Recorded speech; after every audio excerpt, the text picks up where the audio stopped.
성장주 그중에서도 4차 산업혁명 그 관련주로 되게 큰 수익률을 내서 주목을 많이 받으셨는데요. 대표님이 투자하시는 그 종목은 현재는 뭐 미국과 국내 크게 가리지 않는다고 들었습니다. 네, 그럼 대표님 먼저 4차 산업주에 주목하시는 이유는 뭘까요? 제가 그 대형 운용사의 재직 시절에 4차 산업 섹터를 굉장히 좋게 봤던 이유 중에 하나는 네네. 아무래도 글로벌 그 경제가 저성장 국면으로 이제 지속적으로 이제 저성장 그 측면에서 있었고, 그 다음에 이제 시장을 이끌어가는 경제 성장을 이끌어가는 섹터군이 뭘까라는 판단이 좀 필요했던 것 같아요. 그런 측면에서 항상 이제 시장을 주도하는 섹터가 이제 존재를 하는데, 그 당시에 이제 2017년, 6년 이때쯤에는 사실 4차 산업이 아직 유명하지 않았던 때입니다. 근데 다만 이제 저희 펀드 매니저 같은 경우는 미래를 앞당겨 봐야 되는, 미래를 예측해야 되는 부분이 분명히 있었기 때문에 과연 뭐 2020년까지 내다봤을 때 어떤 섹터군과 어떤 종목들과 어떤 기업들이 어떤 경제 성장을 이끌어갈 수 있느냐라고 판단했을 때에는 그 당시에는 이제 4차 산업이 저평가 국면이었고, 그리고 이제 막 시작되는 구간이었기 때문에 좀 좋게 봤던 것 같고요. 그리고 어떻게 보면은 기업들이 하나둘씩 모이면서 그 산업을 만들어가고, 그 산업이 같이 성장을 하면서 글로벌 경제를 이끌어갔기 때문에 저희 회사에서도 그렇고 저 역시도 어떤 4차 산업의 성장성에 대한 확신이 크게 있었던 것 같습니다. 그럼 사실 그 당시에는 저평가였다고 하는데, 사실 작년 코로나 시국을 거치면서 네. 이제 좀 기술주라든가 그러니까 좀 눈에 띄는 성장주들이 많이 올랐잖아요. 이런 상황에서 아무래도 수익을 내기 위해서는 매수 매도 타이밍도 중요할 텐데요. 대표님 같은 경우는 이제 매수 매도하실 때 좀 어떤 원칙을 갖고 투자하시는지 궁금합니다. 네, 저한테도 그 많은 분들이 좀 질문을 하세요. 아무래도 성장주에 투자하다 보면은 이제 밸류에이션이 비싼 경우도 굉장히 많고, 그다음에 뭐 말씀하신 것처럼 매도 타이밍이 굉장히 어려운 부분이 있기 때문에 항상 많은 분들이 좀 어려워하시고, 그다음에 그 어떤 주가 변동성도 굉장히 높기 때문에 그런 부분을 저한테도 많이 질문을 주시는데, 저 같은 경우는 어떤 교과서적인 밸류에이션 지표에 의존을 한다기보다는 기업이 이제 성장하는 이제 보유하는 영역으로 갖고 가고 있는 상황이고요. 그리고 어떤 그 기업들의 이제 재무적인 요소들로 봤을 때는 뭐 매출 성장률이나 뭐 에비타 성장률이나 또는 뭐 매출액 대비 그 R&D 투자를 얼마나 많이 하고 있는지에 대한 지표들을 보고 그런 지표들이 개선되고 있는 상황에서 집중적으로 투자를 하고 있는 상황이고요. 그리고 이제 기업들의 실적이 이제 꺾이는 순간이 분명히 존재해요. 어떻게 보면은 성장하던 기업이 성장의 베이스가 굉장히 높아지면서, 그리고 성장 동력이 약해지면서 가치의 영역으로 이제 구조적으로 좀 빠지는 경우가 많이 있는데, 그럴 때는 그 말씀드렸던 그 재무적인 요소들도 굉장히 좀 악화되는 경우가 많거든요. 그럴 때 이제 매도를 하는 편입니다. 그리고 뭐 일시적으로 뭐 한두 개 분기 정도의 어떤 실적 악화에 이제 매도를 한다기보다는 어떤 구조적으로 그 기업이 성장성이 좀 둔화되는 국면이 분명히 나타나거든요. 그럴 때를 이제 선제적으로 잘 판단을 해서 좀 뭐 그동안에 갖고 있던 수익을 많이 이제 실현하는 측면을 갖고 가고 있습니다. 올해 성장주 주가 전망은 좀 어떻게 보시나요? 말씀하신 것처럼 작년에 이제 팬데믹이 창궐하고 나서 그 전에는 사실 경기 사이클이 그렇게 나쁘진 않았어요. 2020년 1월, 2월을 돌이켜 보시면은 글로벌 지수들이 전부 다 신고가를 이뤄가고 있었고, 뭐 미국도 나스닥 중심으로 굉장히 고가 논란이 있었을 정도로 굉장히 밸류에이션이 높았었는데, 마침 또 팬데믹이 뭐 안타깝게 창궐을 하고 나서 많은 기업들이 이제 실적이 망가질 거에 대한 우려도 커졌었고, 그 다음에 글로벌하게 경제가 이제 굉장히 저성장 국면으로 이제 치우칠 거다라는 어떤 불확실성이 굉장히 커지면서 뭐 금리도 빠지고 기업들의 성장성도 굉장히 둔화되고 실적도 굉장히 크게 악화됐던 경우가 있었던 것 같아요. 그렇기 때문에 사실 그 어떤 성장성에 대한 희소 가치가 굉장히 높아졌었고, 뭐 2020년 4월, 5월 이렇게 됐을 때는 뭐 페드 미국의 연준이 뭐 제로 금리까지 내리고, 그다음에 어떤 CP 매입 뭐 프로그램도 가동을 하고, 뭐 M2 증가도 굉장히 가파르게 올라갔기 때문에 시장의 유동성이 굉장히 풍부해졌죠. 그와 반대로 어떻게 보면 성장하는 기업들은 뭐 그렇게 흔치 않았으니까 경제 상황이 뭐 락다운이 된 상황이었기 때문에, 그렇기 때문에 성장주들에 대한 희소 가치가 올라가면서 자연스럽게 실적도 좋아졌고, 실적과 동시에 밸류에이션도 굉장히 가파르게 올라갔던 것 같아요. 네. 근데 지금 이제 뭐 어떻게 보면 백신이 이제 작년 9월부터 이제 파이저의 백신이 효과가 나오면서 백신이 롤아웃되고 뭐 선진국 중심으로 지금 접종률이 올라가고 있잖아요. 그리고 한 여름쯤 되면은 주요 선진국들은 어떻게 보면은 집단 면역이 좀 생길 것 같아요.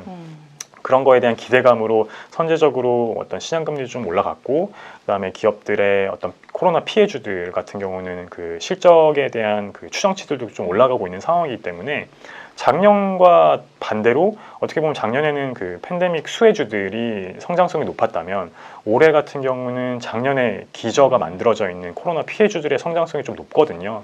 그래서 어떻게 보면 구조적으로 성장하는 기업들이 많아졌다기보다는 일시적으로 어떤 기저 효과에 의거한 기업들의 성장성이 좀 부각이 되는 상황이기 때문에 상대적으로 좀 메리트가 많이 생긴 것 같아요. 어떤 코로나 피해주들 쪽에서. 그렇기 때문에 이제 시장금리도 올라가면서 뭐 가치주의 성격을 갖고 있던 기업들이 조금 주가의 퍼포먼스가 굉장히 좋았는데 이것들이 사실 지속될 거라고 보고 있지는 않고요. 어떻게 보면 지난 한 6개월 정도의 아웃 퍼포먼스가 좀 이어졌고 향후에 한 여름쯤 지나고 나면은 이제 시장금리의 상승도 좀 둔화가 되고 어떤 그 기업들의 실적도 이제 정상화됐을 국면이 이제 완료가 되면 그 이후에 또 한 번 더 레벨업 할 수 있고 어떤 글로벌 경제를 이끌어갈 수 있는 성장주들에 대한 옥석 가리기가 다시 한번 일어날 거라고 저는 보고 있습니다.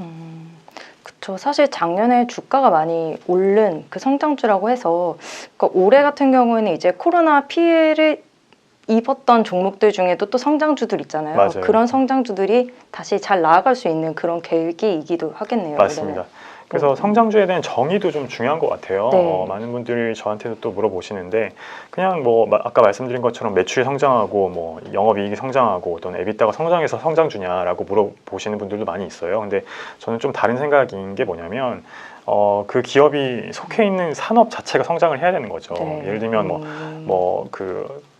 이미 이제 뭐 구조적으로 좀 쇠퇴한 어떤 산업재나 2차 산업이나 네. 1차 산업 이런 쪽에서의 기업들도 물론 뭐 기저 효과로 한두 번씩은 성장할 수 있거든요. 근데 그거를 성장주라고 보기에는 좀 어려운 것 같고 구조적으로 뭐 저희가 말씀드릴 수 있는 뭐 전기차 시장이든 뭐 인터넷 네. 플랫폼이든 뭐 바이오 시장이든 뭐 어떤 뭐 그런 5G의 영역에 있는 클라우드의 영역에 있는 기업들에 속한 산업이 뭐 한 1년에 30-40%씩 성장하는 산업이 굉장히 많거든요. 뭐 네. 이커머스도 마찬가지고 그런 기업에 그런 산업에 속해 있는 기업들이 차별적인 성장성을 나타내는 기업들이 이제 성장주가 아닌가라는 생각을 갖고 있고 그런 기업들이 이제 장기적으로 한 3-4년, 뭐 길게는 10년 동안 지속적으로 성장할 수 있는 어떤 토대가 마련되어 있지 않나라고 생각하고 있기 때문에 이제 그런 기업들은 이제 저는 성장주라고 좀 말씀을 드릴 수 있을 것 같아요.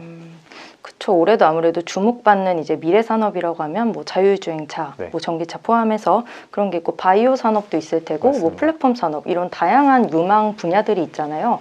그 중에서도 좀 대표님이 눈여겨 보시는 산업군은 어느 쪽인가요? 아무래도 팬데믹 그 일이 창궐하고 나서 작년 같은 경우는 언택트 기업들이 굉장히 이제 주목을 많이 받았죠. 이제 네. 이커머스와 관련된 기업들이나 뭐 이커머스와 관련된 결제 기업들, 뭐 광고 기업들 이런 기업들이 굉장히 주목을 많이 받았는데 그런 기업들도 저는 여전히 좋게 봅니다. 왜냐하면 구조적으로 어떤 유통시장 내에서 컨택트한 커머스 시장 비중은 갈수록 좀 줄어들 거니까 그리고 어떻게 보면은 소비자들이 어떤 그런 결제 시스템이든 간편 결제 시스템이든 또는 온라인 커머스든 뭐 모바일 커머스도 마찬가지고 한번 익숙해지면 사실 그런 소비 패턴이 변화하기는 좀 어렵거든요. 이제 최근에는 뭐 약간의 뭐 원로하신 분들, 뭐 50대, 60대 분들도 이제 모바일 커머스로 좀 이용을 하기 시작했고 그쵸. 예, 그런 편리함을 이제 느끼셨기 때문에 다시 뭐 일시적으로 좀 어떤 컨택트한 어떤 정서적인 교감을 위해서 컨택트한 쇼핑을 물론 하실 수는 있지만